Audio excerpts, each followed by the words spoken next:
The first symptom was the lack of arm swing on one side. You just don't think about your arms when you're walking. They just do what they're supposed to do automatically. And so John said, "Oh, do you know your right arm's not moving when you're walking?" And I thought, "Oh, that's a bit odd." I woke up and my body was shaking. And to me, I thought I was having a fit. You know, someone who does triathlons doesn't suddenly say to you, "And by the way, I've got Parkinson's." So it was quite shocking for people to align those two things. Out of the blue, someone can, within a short space of time, go from being quite healthy, quite okay, everything's going well, to having severe symptoms of Parkinson's disease. I find that kind of heart-wrenching, yeah. Some numbers that have emerged out of a very recent study suggested that 1 in 37 people alive today would get a diagnosis of Parkinson's disease in their lifetime.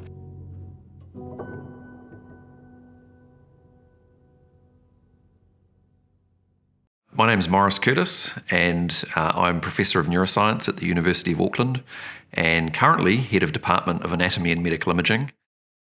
I trained as a radiographer working at Auckland Hospital and absolutely loved working in that healthcare sector. But partway through my studies, I did a stage 2 paper in neuroanatomy. And at about the same time, I met somebody that, in fact, I didn't meet them. They were some distance off in a rest home when I was visiting someone.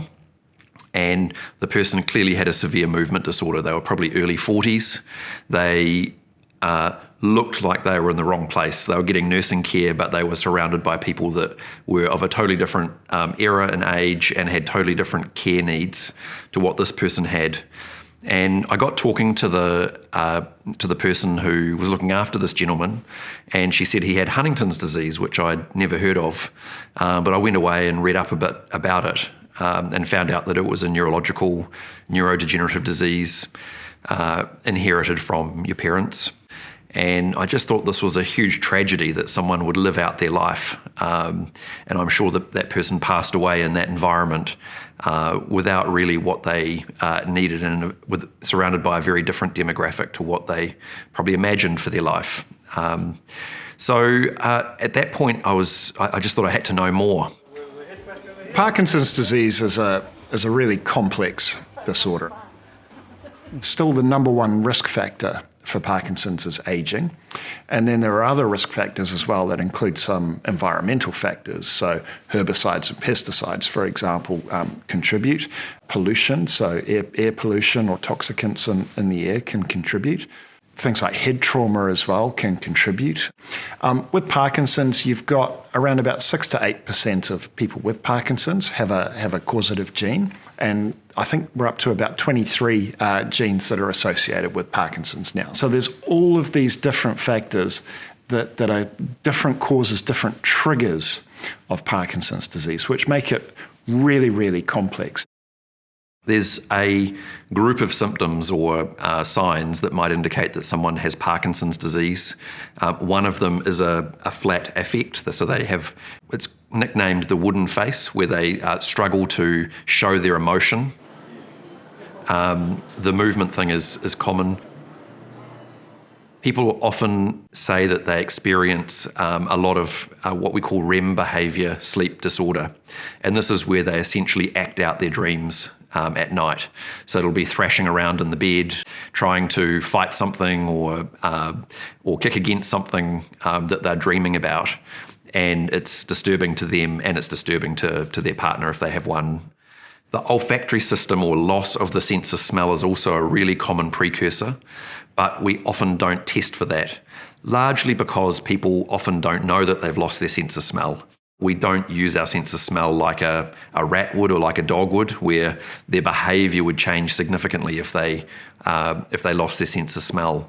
But that is one of the earliest indicators that Parkinson's disease or Alzheimer's disease is on its way.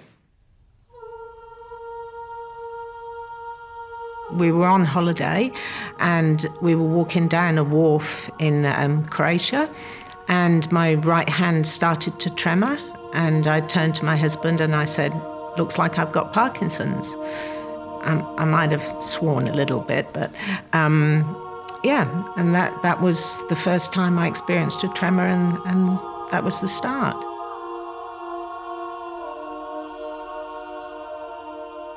I was playing rugby league for Mangere East, and I got an injury on my elbow, and I ended up going that way. So I had surgery, and after surgery, that's where I started feeling funny. I started to be slow. I mean, to me, I was fine, you know. I felt like I was moving normal, but everyone else saw me as slow. I was wondering, why is that? Why am I so slow? The region that's affected in the brain, it's kind of if you went in under your ears and went straight into the centre of the brain, you'd be somewhere around about there. And it's an area called the substantia nigra, the black substance. And that's where about 95% of the brain's dopamine, and dopamine is the neurotransmitter that keeps us somewhere between psychotic and delusional on one side and stiff and rigid on the other. And so you have too little dopamine in Parkinson's, and so people experience stiffness and rigidity. And in conditions like schizophrenia, you have too much dopamine, and so you have the psychosis and the delusions and things like that on the other hand. And so for most people, they're right in the middle there with neither of those scenarios. They're right in the middle. And so once 60 to 80% of those dopamine-producing cells have died, then you start to get the overt symptoms of classical Parkinson's disease. Stiffness and rigidity, a difficulty in being able to get off a chair, to move. That dopamine normally liberates the activity of the frontal lobe, which is what helps us with memory. It helps us with executive function, your ability to organize your day, your ability to switch between tasks. Those are the things that the frontal lobe does for us. And so dopamine's holding us in that nice sweet spot where all that we've learnt to do can be done. And when the dopamine starts to disappear, all the things we've learnt to do can't be done. So planning your day, the executive functioning, switching between tasks, we start to get worse at that, and the stiffness and rigidity comes in. I would be out walking or running and my foot would cramp up. So I thought, well, this is a bit odd. So I went to the doctor and he said, oh, look, it's probably lack of magnesium, which we all thought, yeah, that'll be it, you know. And that didn't happen after taking magnesium. Nothing worked. And then the other symptom was I started to overbalance, and I'd be doing something like brushing my teeth and leaning forward, and I just kept going forward. And I thought, oh. And so I went back to the doctor again, and we listed the symptoms, and then he pops his head up and says, well, you're off to the neurologist. And I'm like, oh, God, what's all that about? A diagnosis of Parkinson's currently has to be done by a neurologist. So a GP or another healthcare professional may suspect Parkinson's disease and then refer their patient to see a neurologist. And then the neurologist would do a number of tests, most of which are around motor symptoms. There's questionnaires that are used and lots of non-motor symptoms as well, but they're predominantly looking for motor symptoms that we all associate with Parkinson's disease. You walk up and down, you sniff some vanilla essence or something similar to that, and your doctor sort of tries to ascertain whether you're starting to lose some of your sensory perception and stability. Where you and I might easily hop off a chair. Someone with Parkinson's will take some time to hop off the chair because they can't get their movements going in a smooth, coordinated way. When they try and articulate something, they might start out well, but the language tails off towards the end of the sentence. When they're writing something, the same thing happens. So that motivation to maintain a particular way of doing things drops off with time, and that's because of the dopamine that's missing in Parkinson's disease. All he said to me was, if I walk. So when we walk one way and you come back. And I came back and he goes, oh, he's got it. And I said, what have I got? Oh, you have a disease called Parkinson's. And at the time I laughed, I said to myself, No, this can't be right. I'm not, because not to be racist, but I thought at the time it was a Parkinson disease. And I was like, no, I can't, it's not possible. I can't have Parkinson's. And she goes, no, you do have it. You have early onset of it. So. It's hugely unfair. Sometimes I see somebody who's perhaps not very healthy, and I say, why haven't they got Parkinson's? Why is it me? But, picks who it wants to pick. It's the second most common neurodegenerative disease, and it's the fastest growing one. So we shouldn't be fearful of it, but I think we should be mindful that this is something that affects many, many people in our community. The fact that so many people know someone or have met someone with Parkinson's disease says this is a big problem to be dealt with. This is a challenge, a disease that we want to get rid of. None of my family have ever had it going back as far as I can see. There's nobody with Parkinson's or any neurological, so that was quite a surprise. And they're thinking, gosh, because I was very fit and did marathons here and there and half marathons. And so it just shows it doesn't matter, who you are, where you live, what your religions are, or anything like that. You're all susceptible to something like this. It's not a disease that we know who's going to get it. In fact, the predictability of who's going to get it is close to zero. Parkinson's is something that people see as an old person's disease. They see it as a male-dominated disease, and they still see it as people think you can treat it, but you can't. And, there is a huge explosion and growth in the number of people with Parkinson's, and so there are going to be more people like me, and there are going to be more younger people. I had a little knowledge. What I knew was Michael J. Fox and Muhammad Ali. They had Parkinson's, and all I saw in Parkinson's was shaking. So when I heard Muhammad Ali died of it, I got scared of my own. And when they told me I had Parkinson's, I was scared that I might die early. And so it scared me for a bit, and I went home, and after that, and for 2 years I got stuck in my bedroom for hiding myself away. I think of it as a waveform that's always trending down. So you can have peaks within that waveform and troughs, and peaks and troughs and peaks and troughs, but the on average trend is downwards. So even within your disease, you can, within a year, you can have multiple periods where you might be doing a whole lot better and multiple periods where you're doing a whole lot worse. I didn't like the disease because I couldn't sleep at night. I couldn't do what I wanted to do. I couldn't play rugby league. It just killed my whole life, and everything that I wanted to do, it didn't allow me. It didn't allow me to do it.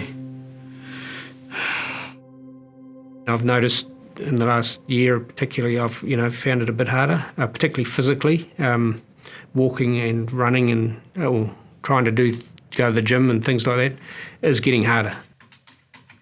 I think with Parkinson's disease, a little bit like that gentleman that I saw back in the rest home, Parkinson's often gets to people when they're in the prime of their life, when they're maybe towards the end of a very successful career, expecting to have 20 more years of working in the business they've developed, working in the specialty that they've become good at, and then Parkinson's comes along and takes away some of the very essence of who they are, because it affects their executive functioning, their ability to organise their day, their ability to switch between mental tasks, and their ability to move as they might expect to. It's challenging finding a partner, because they see me when I'm well, but then when I tell them I got Parkinson's, they just fade away easily. To be honest, I could commit suicide 3 times, and I put my family through a lot. And that's what I hated, that I was putting my family through a lot, and I didn't want to be a burden on them. So I guess the first bit is allowing people to help. without Sue's help, I certainly would be struggling a hell of a lot more than I am now. And I shouldn't be admitting this on film, but she backs the car out of the garage every day because she thinks if I try and back the car, something will go wrong. And so she does lots of things like that for me that just make my life one bit easier. After me and my wife split up, I was getting to a bad time. I went to my mum's house. She's the one that pulled me through. She made me feel comfortable. Yeah. I'm so proud of my son because he's a fight person. No matter what this sickness he had now, but I told him, I can help when I can see you can't do anything. One of the challenges that people with Parkinson's disease have is that people might even see them if they're sitting across the table from them at a dinner party, or they meet them at the wherever they like to socialise. They might even think that the person is being a bit grumpy or not very expressive or not engaged because they may have the flatness in the face, even though that person is wanting to engage and trying to engage, but the disease means that they don't express their mood or their emotions through their physical appearance. But if you don't know that's part and parcel of the disease, then you won't respond appropriately. My friends were gone, and because of my illness, and every time I tried to talk to them and I couldn't talk, they kind of just noticed, and they just kind of faded away. And I was left there by myself, just standing there, just and so I lost all my friends and trying to make new ones, and it's kind of hard because none of them understand what I'm going through. I actually felt that I had to tell people. So we did, and mostly they were very supportive. Other people, we had some very strange reactions. Things like, oh, well, you better do your bucket list then. Or, what, you? You? Everyone thought it was my husband and not me. I've been there. People look at Sharon and go, well, how can you be sick? You look so fit and you look so healthy. People say, oh, you're looking so well. But, on the outside, yeah, but not on the inside. Usually they just say, oh, you don't look like you've got it, because they've got that preconceived idea of, you've got to be shaking, or you've got to be, falling over. I've really just acknowledged that I had it. Realised that it wasn't going to kill me tomorrow, which was a bonus, and then got up and went back to work. And I thought, look, why not just be open about it, and then make as many jokes as you possibly can about being a mover and a shaker, or kung fu kicks in your sleep. All of those things are part of disarming the situation for other people. And to be honest with you, I get a hard time from my management team or anyone these days. There's always some joke or other going on, and I give them a hard time about their various ailments as well. We're all carrying around something.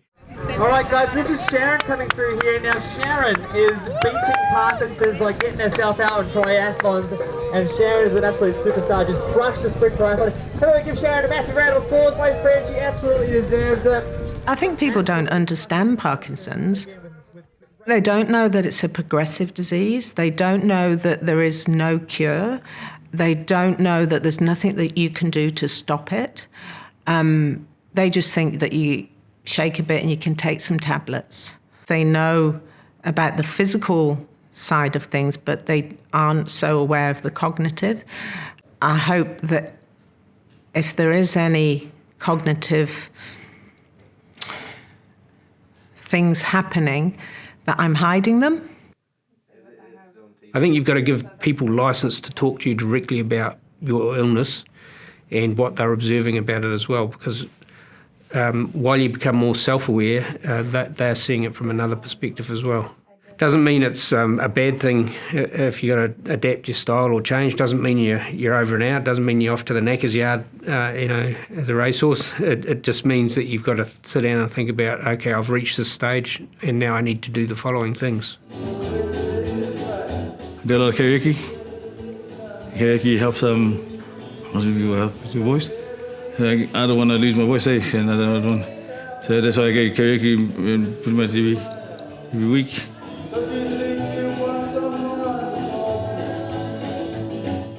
And I love it because you find better friends there, true friends there. You know, they stay with you and they try and understand you. These people actually go and read up on what Parkinson's is. And you know, they come back in the next day, or next time I see them, and they say, "Oh, I understand where you're coming from." The description of robbing disease for Parkinson's is a really good one, and I guess the same applies to Alzheimer's and other forms of dementia and Huntington's in a way. It robs people of their quality of life. It robs people of their future, and I can't tell you, how many people with Parkinson's disease I've spoken to over the last few months who talk about how their future has completely changed as a result of the diagnosis. And, it robs them of all the things that they would have otherwise done. It's not just their quality of life and in many cases, ability to work and function as they normally would, but it's their future as well.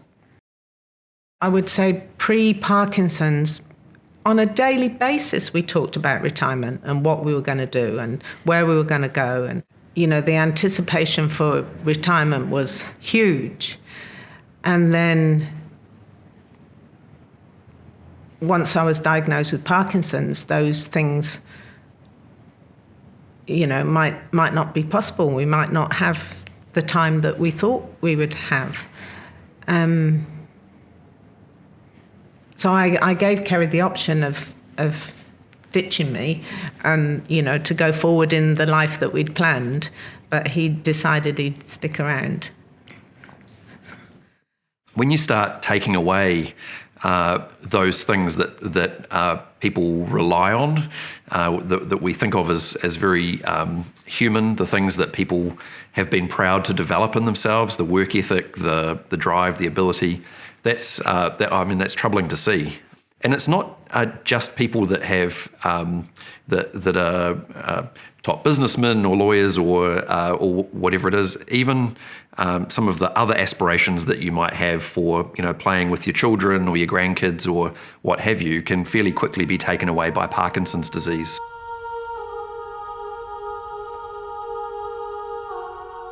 Life was pretty good. We had a very successful, booming food company. We had won some awards for various things, and life was pretty sweet. Good friends, good children, good wife, and progressively I noticed, I felt that things were not quite right in my body, and we started to lose a lot more tennis than we used to, and I realised that I would be swiping at the ball, but the ball would be gone, and I was behind it. I was slow in responding to getting to the ball, and having had this partner for 18 years, he wasn't very happy with the amount of time we were losing either. My wife and I were invited to a charity dinner here in Auckland, and we were seated next to Bernie and Kay. And so we just got chatting really about what Bernie had been through. He explained his diagnosis of Parkinson's disease. I thought I might have had a slight stroke because I seemed to be weaker down one side than the other. So we went to the neurologist, and the neurologist, that they diagnosed Parkinson's on a sensory basis. It's very, very easy to diagnose once you know what you're looking for. But they made me smell all these different bottles of smell and say what it was. They made me write a quick brown fox jumps over the lazy dog, and I thought that was a bit unusual for an assessment. And they made me walk, and the other things you do is you swing one arm often when you got Parkinson's. One arm swings and the other one just lies stationary at the side. And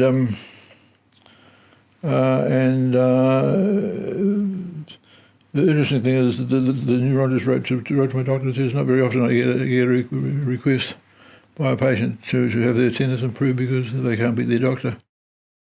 I really enjoyed engaging with him. He and Kay got talking a bit about their business, and Bernie had sort of explained he'd imagined being in his business kind of until the coffin rolled in, I think was the phrase that he used. He'd really imagined, being heart and soul of that business. throughout the entirety of his life. And then Parkinson's disease comes along and he had to kind of reconsider some of those things. So that again, it sort of actually took me back to seeing that guy, sorry, a bit emotional, took me back to seeing that guy in the rest home all those years prior, having the potential taken away. It's the brute of this bloody disease. So at the end of the night, I gave him my business card, and he said, we'll be in touch. I said, come and have a look around, see the work that we're doing. And I didn't think too much more of it other than that it had been a very special evening. And then almost 1 year, I think, to the day, I got an email out of the blue, and they just said, we'd like to have a talk to you about what your work looks like on Parkinson's disease. And we got chatting about, what this might look like. And Bernie had decided that he was going to raise $1 million for Parkinson's disease. And it was partly about talking to his friends about what he was experiencing and about raising awareness. But also it was about raising some money to focus on a cure for Parkinson's disease. In fact, it didn't start out, I don't think, as a cure for Parkinson's. It was an improvement for Parkinson's disease, and over the years transitioned to a cure for Parkinson's disease, which is absolutely the right aspiration. Go for the top. Because he said the biggest handicap to Parkinson's is research. There's not enough money to do adequate research, so they can't make any groundbreaking advances until they get enough money to fund decent research. So I thought, I could do something purposeful here. It's up right up my alley to help and contribute. So it's something I thought quite long about, and we discussed it and we set up a charitable trust. I was asked to go and look after a share club, and as it happened, Bernie was a member of that share club. And what I didn't know is he'd been diagnosed with Parkinson's. And so in the first couple of meetings, obviously I became aware of that and the conversations as we caught up. And he also said, I want to do something about it. I want to raise some money. I want for the Centre for Brain Research, and I want to help find a cure for Parkinson's. And I said to Bernie, well, if you ever decide to act on that idea that you want to do something, just give me a ring. And he did. So that's where it all started. I had to dream up some ambitious targets so that we had something to go for. So no dream too big seemed to be exactly the right fit in terms of a byline, because it was going to be a big dream. Little in New Zealand, taking on the challenges of finding a cure when big laboratories and medical research centres throughout the world couldn't do it. It was with enough gold to try and think we could do it here in New Zealand. I love Bernie's comment, no dream too big. And it really just encapsulates that Kiwi spirit of, no problem is too big, really. We can get on, we can find a solution, we can innovate, we can be creative. And, we see it with Bernie, we see it in our research team, we see it in Professor Curtis, and, going back decades with Professor Fall, forming relationships with the families of people with neurodegenerative conditions to get the human brain bank that we have here up and running, and then the Centre for Brain Research years later. So, I think it's just a great way to express the way we, as Kiwis, get on and approach massive global problems like Parkinson's. I was visited by Arthur Veal, and he was a world-class geneticist with an expertise in Huntington's disease. He said, I'm looking after all these Huntington's people, families in Aotearoa, New Zealand, who have this terrible gene which causes this tragic brain disease, Huntington's. And he said the diagnosis when they get given Huntington's disease, because it's a genetically inherited dominant gene, then if the mum or dad have it, then each child will have a 50% chance of getting it. And it kills them within 15 years when it starts coming on. And he said the families would like to know whether or not they really do have this gene in their family. Is the diagnosis correct? Because it was just made on clinical grounds. You couldn't test for the gene because they didn't know what it was. The families would like you to look at the brain of their mum and dad when they die, because the pathology is very distinctive. So we could look at a brain, cut it up, section it, and see exactly what parts have been affected, and we could give a definitive diagnosis of Huntington's. I said, sure, love to. It would be a wonderful privilege. Get me in contact with the families with brain disease. He would arrive along every 2 or 3 months with a brain from a person in Invercargill or the West Coast or wherever, the brain of the mum and dad of a family who they thought had died of Huntington's. And I'd look at the brain, teamed up with a neuropathologist, Dr. Bessinick at Auckland City Hospital, and we would look and study the brain, and we could give a definitive diagnosis. In most cases it was yes, occasionally it was no, but only very occasionally. And tell this to the families, and they were so very grateful just to know definitively. And they, of course, they wished to have good news, but they didn't always get good news. And then they said, well, just keep the brain, do research on it, and find out why these cells die so that our kids are going to have hope for the future. And we began collecting brains of people who died not only of Huntington's, but also Parkinson's, extended into Alzheimer's, motor neurone disease, epilepsy, and so on, all the different types of neurodegenerative diseases. And I suddenly realised, in fact, in 1993, that we were establishing a human brain bank. We've been supported really by hundreds of families from around New Zealand who have said, carry on, do brain research with my loved one's brain, learn everything you can from this brain because that's going to make a difference for the next generation. And they were giving you the most incredible gift they could ever give. You know, the brain of their mum or dad, that's actually giving us their mum or dad. And we never, ever took that for granted. We treat that tissue with respect. We say we're just the custodians of the brain for the families. We're using it, and I remind all our students that we're using it to advance knowledge to help the families and to do the best research in the world. So we have now probably one of the best brain banks in the world. It's small, it's a boutique brain bank. We know all the history from each of the families. We keep in contact with the families forever. So this tissue is invaluable. We send tissue with the family's consent to top leading research groups overseas who do things that we can't do in New Zealand because they're experts in scientific areas that we are not. And they often give us antibodies in return or whatever. So it's an international collaborative link that's given the opportunity and an enormous research space for people to do imaginative research. People like Maurice Curtis, using our Parkinson's tissue, interacting with Parkinson patients through their community links and so on. And it's powerful. It makes us unique within the world because there's no other centre for brain research which is like ours. Most of them are big, high-powered scientific towers which pursue research, usually on animal tissue, and very sophisticated research, which is wonderful. So I say that this is doing research the Kiwi way. One of the absolute core goals of the Brain Bank is to make sure that people can do human brain research, not rodent brain research. It's one of the big challenges, I think, in neuroscience is how do we get people to get away from the mouse or the rat? The human brain is far more complex, and so it makes sense that we try and do research on the human brain.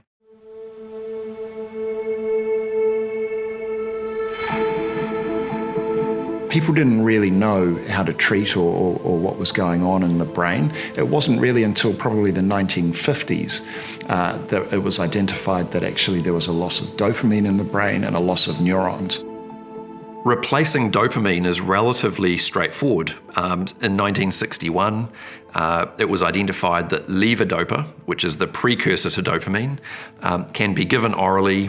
It gets taken up by the brain, and those remaining 20 to 40% of the cells that are there will make up that levodopa into dopamine and do what they should with it.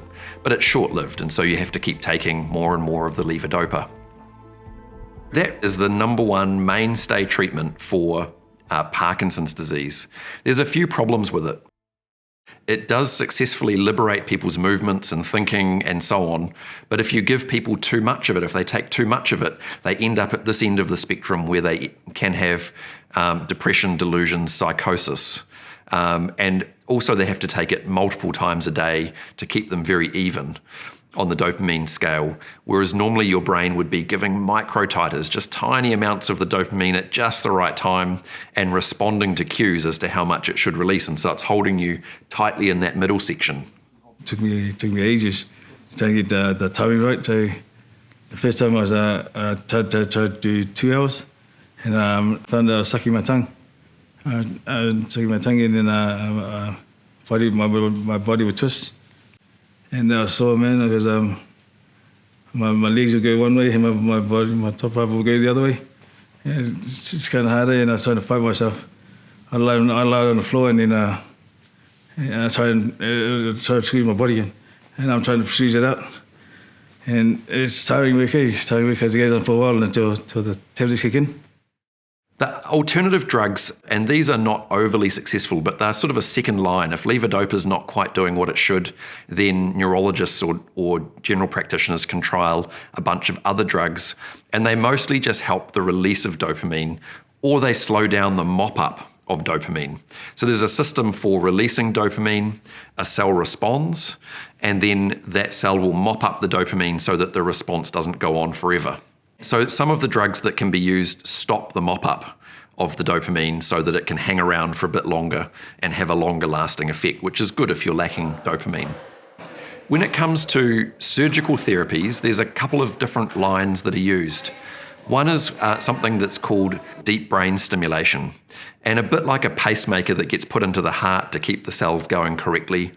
You can have a long, thin piece of, looks a bit like a very, very tiny straw that gets put down into a region of the brain called the subthalamic nucleus.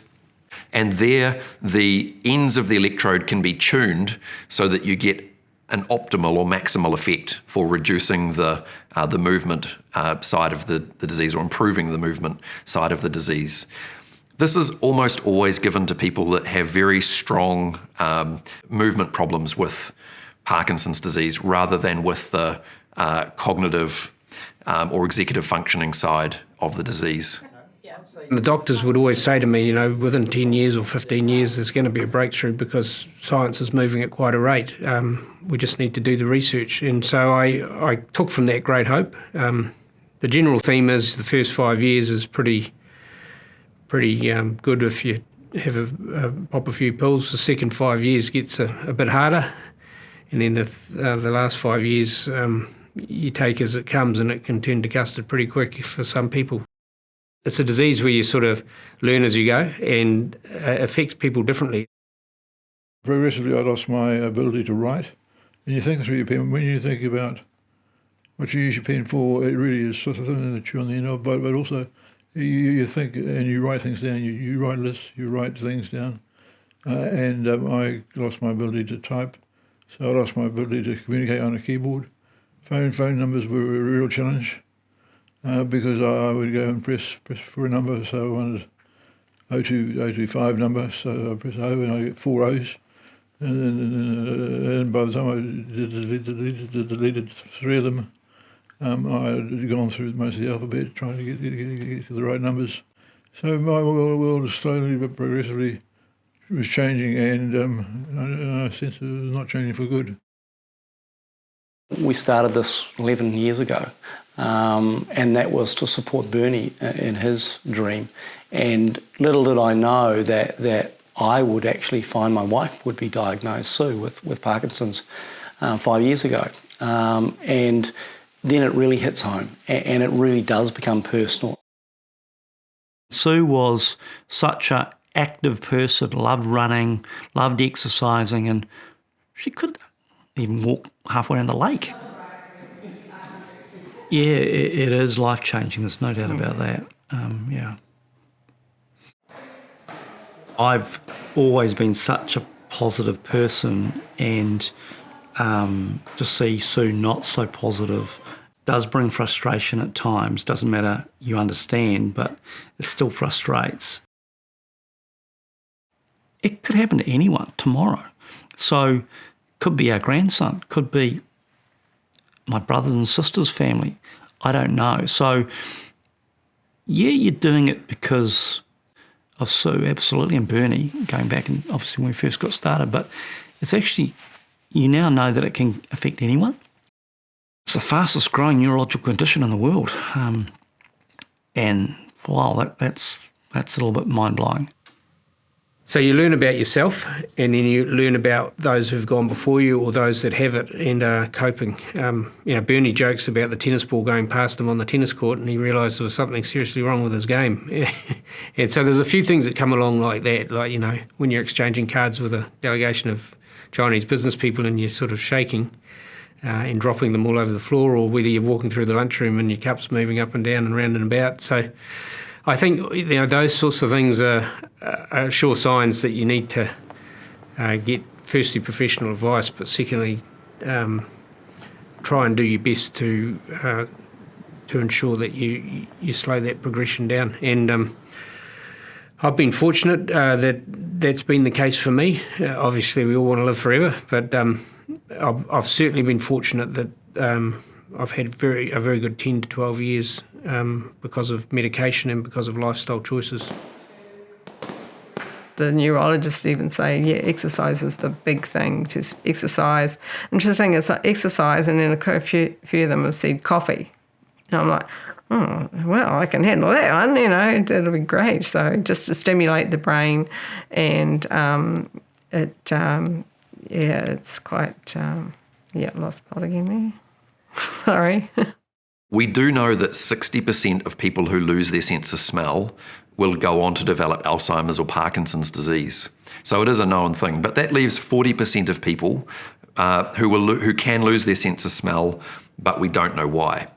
For some of them, they'll get it back, and we know this with long COVID, that over time, some people get their smell back, but I think we're going to see in the future more cases of people who had long COVID, lost their sense of smell, and then developed Parkinson's disease. I think we can say that that's quite likely given what we've seen previously with pandemics and these sorts of viruses. The thing is that the olfactory neurons are directly exposed to the outside world. So the neurons in your eye are tucked behind your lens and cornea.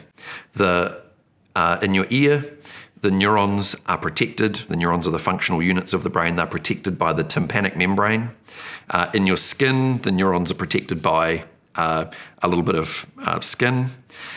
In your nose, every time you breathe in and breathe out, you are directly exposing those brain cells that detect smell to the environment, to the bugs that are living in there, viruses, bacteria, mycoplasma, anything that's in your nose are directly exposing neurons to those things. And so you can have a scenario where over the course of many years, you can slowly introduce changes into those neurons, which then spread further back in the brain, leading to Parkinson's disease. At least this is one strong theory around it. There's no question that the problematic proteins in Parkinson's disease begin in the olfactory system or one other system in the brain and then spread. That's unequivocal. How relevant that spread is, or whether you would actually get development of the aberrant protein further back in the brain if you didn't get it up front, is what we're not certain about. People who lose their sense of smell, not only in Parkinson's, but also people with Alzheimer's and actually Huntington's. So it's not a precise feature of only Parkinson's. It is if you could call it a risk factor, you see. It's an early flag saying this person's brain is not working well. So the area that I think we can not treat Parkinson's disease better, but cure Parkinson's disease, hopefully, is to look at those very early origins. What goes wrong first in the brain? Before someone gets a movement disorder, before they have an executive functioning disorder. And we know that things like the REM behaviour sleep disorder, constipation or gut issues, and loss of the sense of smell are the big three. Those are the three things that change. We have very little background to understand the human olfactory system with. If you look on Wikipedia, the olfactory system is a mouse olfactory system overlaid onto a picture of the human brain. And this is because most of what we know about it is actually derived from mice. And so what do people think? They assume that what's going on in a mouse is exactly what goes on in the human. And it turns out not to be so. Rodents don't get Alzheimer's, Parkinson's, Huntington's disease. Humans do. When you start in a field where there's no real background or context to understand the basic biological system, let alone what's happening in disease, you then have to do all of the groundwork first, and then you have to say, so what's happening here in disease, and what could we modify in order to slow down the progression of Parkinson's disease? That's what Cure Parkinson's New Zealand have funded over the last 6 years or so, is that work understanding the basic biology of the human olfactory system. And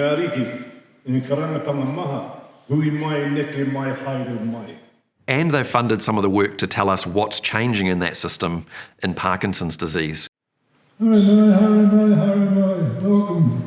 We're all about a cure for Parkinson's, and I think it's worth asking, well, what is a cure, right? So a cure or a disease-modifying therapy is actually a therapy that can stop or slow the progression of Parkinson's disease. Currently, there are no disease-modifying therapies for Parkinson's disease. So we want to get upstream of where the current therapies are that are all about replacing lost neurons or replacing the neurochemical dopamine that is lost or stimulating the areas of the brain through DBS that are no longer being stimulated. We want to get upstream of that. So before the neurons are lost, what can we do to stop the deterioration, the loss of neurons that would happen later? So yes, early diagnosis is a key part of that puzzle, so we can identify people very early on before these effects in the brain are manifest. And then we need to understand the disease biology. We know a lot more now than we did even 10 years ago, and we're really focused on developing small molecule drugs that can stop some of the biological pathways that ultimately lead to those neurons being lost in Parkinson's disease. Every morning I wake up and wonder how my day's going to be. So after hard living your life on tablets, I'm hoping that the tablets will work on the day and try to carry me through the day. And sometimes, most times it does. Sometimes it doesn't. So, but I try not to tell it, not to share my family or anybody else. I don't want them to worry about me and especially my mum. I don't want to give my mum, because I know she's growing older, and like I said, I don't want them to be don't want to be a burden on them. And so that's one of the hard things. Also, I don't want them to live their life around me when they can do more for themselves, you know. At the weekend, I had 2 of my grandchildren, and they know I have Parkinson's, and they were trying to ask me questions to work out if I was going to die. Well, what happens with Parkinson's? So I'd give them an answer. Well, what happens next? So I'd give them an answer. It's cancer, isn't it, Nanny? I said, no, it's not cancer. Well, what happens? What's going to happen? Well, I can't really tell them that, but it's enough.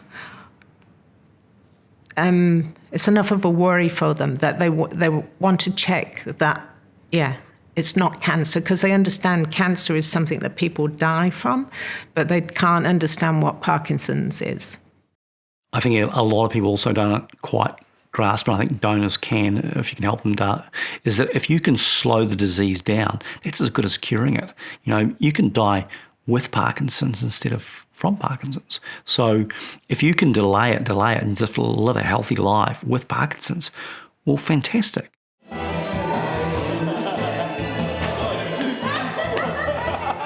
It would be nice to be able to think that people could live right the way through until they can go no longer, but with their brain fully intact.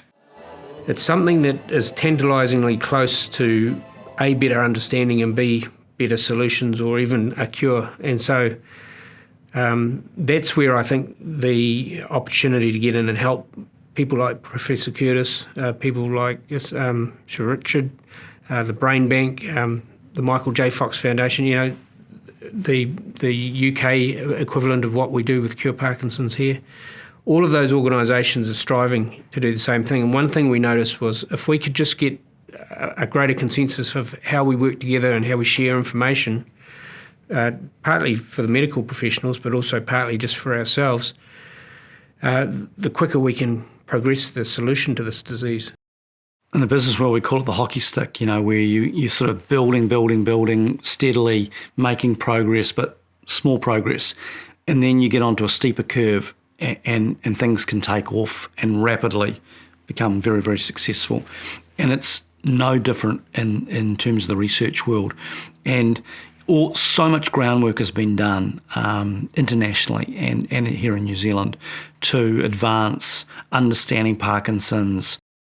Right now, we're in a really just getting onto that steep part of the curve where if we can put money in now, significant money, we can make a big difference to really accelerate in a relatively short period of time where we get to on finding a cure for Parkinson's. At least 50% of the research work that we do is funded by philanthropy, by generous people who decide to give some funds to advance the cause, to try and get rid of Parkinson's disease. So we rely heavily on people's generosity, New Zealanders' generosity to fund the research that we do. Research staff are paid based on the funding they can attract for their particular project. So they're always having to put a concept together, pitch it, either get funded or not, and then put another concept together, pitch it, and get funded or not. Every time a staff member has to leave because there's no more funding, a project just sits there waiting for more funding to be able to pick that project up and then carry it on. What that means is that someone has to come in, pick up the old protocols, the protocols that the person before them developed, and work their way up to being able to produce the same results that person did, and then advance the project. Whereas if we'd been able to keep that first person continuously working on the project, we would get rid of that whole trough that occurs, which can be months, or for some projects, even years. And that ultimately leads to a slowdown in our chances of finding a cure for Parkinson's disease. So the minimum amount we're looking to raise is $3 million, and that's for a 3-year project to fund 6 postdoctoral scientists at the Centre for Brain Research, University of Auckland. And this is what we're calling our dream team. So it's a collaborative team of medicinal chemists, neuroanatomists, and neuropharmacologists working collaboratively together to develop or create and develop therapies that can stop and slow some of the disease progression, the aspects of biology that go wrong in Parkinson's disease. So that's really where we want to focus. The other $2 million, so at the upper end we're saying $5 million, is really to then take some of those and put them into clinical trials. And that's where we're at now. Over time, we would hope to be doing a lot more clinical trials. But first of all, we need to start really getting some promising candidates to put into, first of all, models of Parkinson's disease, but then eventually into humans and give people the opportunity to take these new drugs. There are so many good causes out there that need support. So why Parkinson's? Why do this? Well, we've got amazing people, and it's great people that drive great outcomes. So that's first and foremost. And then the interesting part of the conversation with potential donors is, well, can we help them really believe that we can find a cure for Parkinson's? How will their donation make a difference to getting us to that outcome of a cure? And as a trust, hit the target. We are working hard to be able to articulate to people where on that journey we are. We're starting to see progress where there's not just investigation going on, but there's actually confidence that we're going to get closer to making this disease much less prevalent and also less debilitating. There's plenty of reason to have hope in better treatments or cures, I think, in the future for Parkinson's disease. The time frame's always difficult to put on it because it does depend a bit on how drug discovery processes go and how quickly you can get ideas through the FDA, for instance, or getting clinical trials done. But there's a good range of clinical trials going on globally. There's a lot of work going on around supportive technologies, helping people to live more effectively with the disease, and that's really important as well. But there's also this element that we probably tend not to focus on so much, and that is, are there things that you can do that will reduce your risk of getting Parkinson's disease? And there are. They're not things that you can't bring that risk down to zero, but we usually think about things like exercise being really important. There's evidence for a healthy diet being important, and also really controlling blood pressure. So the brain loves a very consistent supply of blood and glucose and all of the things that it needs. And so if you can keep your blood pressure really well monitored and under control, that makes a huge difference for reducing your risk of getting Alzheimer's or Parkinson's disease. You can't outrun it. It's going to get you. So to make sure if it does get you, you really got the best chance of living a full and enjoyable life. Help us fund research in it, because without any research we won't get a cure. And really it could be you who really needs looking for the cure. So help us if you can, please. It would be appreciated. We will treat your dollar with the respect that is due, and thank you so much. You know, we're raising money for Parkinson's research, right? So I've got to be able to look people in the eye and let them know that they're backing the best people. And obviously not just us, but Morris at the Centre for Brain Research, but also people around the world. You know, we've hooked up with the Cure Parkinson's UK, Shake It Up Australia, Michael J. Fox Foundation. These are the best people in the world. We're seeking out to partner with the best, to have the best people working with us, to make sure that the money is going in the very best places it possibly can right now to achieve the best outcomes as we try to find a cure for Parkinson's. The brain just controls so much of what we do. Your thoughts, your emotions, your aspirations, your dreams, and your ability to move and actually do just the practical things that we think of as being human. And so to be able to understand what's changing in brain diseases is actually the final frontier, in my opinion. The best research is where you just head in a direction and don't have too many specific directives. You know, you can't list down what your outcomes are going to be before you start. That's why the support we're getting, the Centre for Brain Research from Cure Parkinson's New Zealand, it's philanthropy. It is dream money, you see, supporting the establishment of a Parkinson's Research Centre in our CBR and putting neurobiologists together with neuropharmacologists and with chemists as a team to say, go into this world of Parkinson's and be innovative. And we're not going to tell you that you've got to do this or that, but we'll provide you the resources for you to be innovative so that we can stop people getting Parkinson's by your cure. That is dream money, and dreams come true.